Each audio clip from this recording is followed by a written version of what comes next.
In this video, I'm going to show you how to connect Airtable to N8N. Let's begin.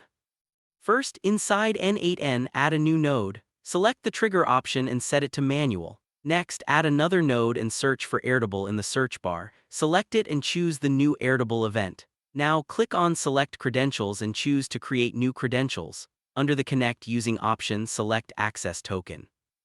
To generate this token, go to airtable.com/create/tokens. Once you're on the token creation page, create a new token, give it a name, and choose the required scopes. I usually select all scopes so that N8N has full access to everything it needs. After that, choose the base you want to connect. In my case, I'll select this one. Once everything is set, generate the token. When the token is ready, copy it and switch back to N8N, paste your token, and then save it. You should see a success message, which means the connection is working. And that's it. Thank you for watching.